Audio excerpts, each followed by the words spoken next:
Good morning children. आओ हम लोग आगे पढ़ते हैं। जब से कानून भंग का काम शुरू हुआ तब से आज तक इतनी बड़ी सभा ऐसे मैदान में नहीं की गई थी, और यह सभा तो कहना चाहिए कि ओपन लड़ाई थी। पुलिस कमिश्नर का नोटिस निकल चुका था कि अमुक अमुक धारा के अनुसार कोई सभा नहीं हो सकती।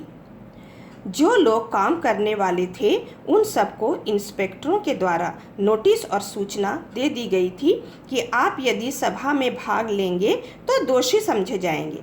इधर काउंसिल की तरफ से नोटिस निकल गया था कि मोनूमेंट के नीचे ठीक 4:24 पर झंडा फहराया जाएगा तथा स्वतंत्रता की प्रतिज्ञा पढ़ी जाएगी। सर्वसाधारण की उपस्थिति होनी चाहिए। खुला चैलेंज देकर ऐसी सभा पहले नहीं की गई थी। ठीक 4:10 पर सुभाष बाबू जुलूस लेकर आए। उनको चौरंगी पर ही रोका गया, पर भीड़ की अधिकता के कारण पुलिस जुलूस को रोक नहीं सकी। मैदान के मोड़ पर पहुंचते ही पुलिस ने लाठियां चलानी शुरू कर दी। बहुत आदमी घायल हुए। सुभाष बाबू पर भी लाठियां पड़ी। सुभाष बाबू बहुत जोरों से वंदे मातरम बोल रहे थे। ज्योतिर्मय गांगुली ने सुभाष बाबू से कहा, आप इधर आ जाइए, पर सुभाष बाबू ने कहा, आगे बढ़ना है। यह सब तो अपनी सुनी हुई लिख रहे हैं, पर सुभाष बाबू का और अपना विशेष फासला नहीं था। सुभाष बाबू बड़े जोर से वंदे मातरम बोलते थे। यह अपनी आँख से देखा। पुलिस भयानक रूप से लाठियां चला रही थी। बच्चे, क्षितिज चटर्जी का फटा हुआ सिर देखकर तथा उसका बहता हुआ खून देखकर आंखें मिच जाती थी। आओ अब हम लोग क्वेश्चन निर्माण करते हैं, प्रश्न बनाते हैं, प्रश्न निर्माण करते हैं। कौन सी सभा पहले नहीं की गई थी? ओपन लड़ाई का क्या अर्थ है?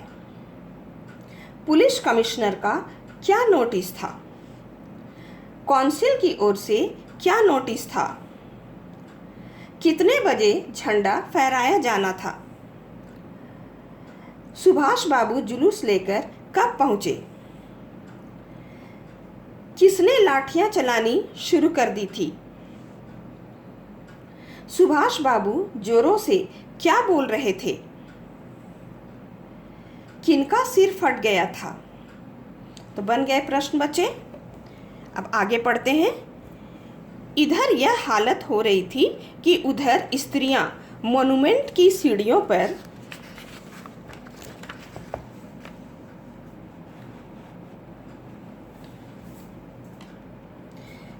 चढ़ झंडा फहरा रही थी और घोषणा पढ़ रही थी।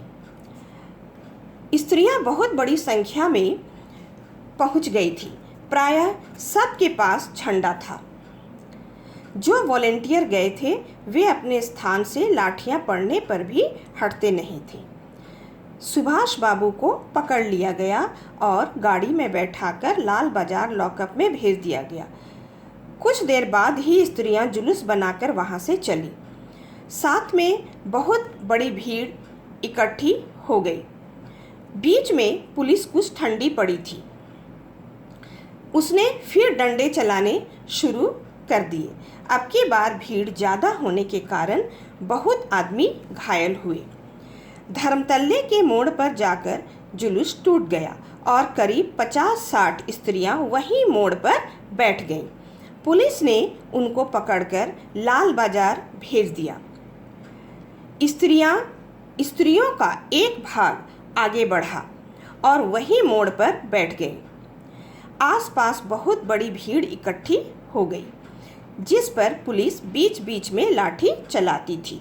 अब आओ इस पैराग्राफ से हम लोग प्रश्न निर्माण करें। मॉन्यूमेंट की सीढ़ियों पर झंडा फहराकर घोषणा पत्र कौन पढ़ रही थी? सुभाष बाबू को गिरफ्तार करके कहाँ भेजा गया? जुलूस कहाँ आकर टूट गया? कितनी स्त्रियां मोड़ पर बैठ गई? स्त्रियों के जुलूस का नेतृत्व कौन कर रही थी? विमल प्रतिभा जी को कहाँ रोका गया? बन गए प्रश्न बच्चों। आगे पढ़ते हैं। इस प्रकार करीब पौन घंटे के बाद पुलिस की लारी आई और उनको लाल बाजार ले जाया गया। किनको? स्त्रियों को। और भी कई आदमियों को पकड़ा गया। बृजलाल गोयनका, जो कई दिन से अपने साथ काम कर रहा था और दमदम जेल में भी अपने साथ था, पकड़ा गया।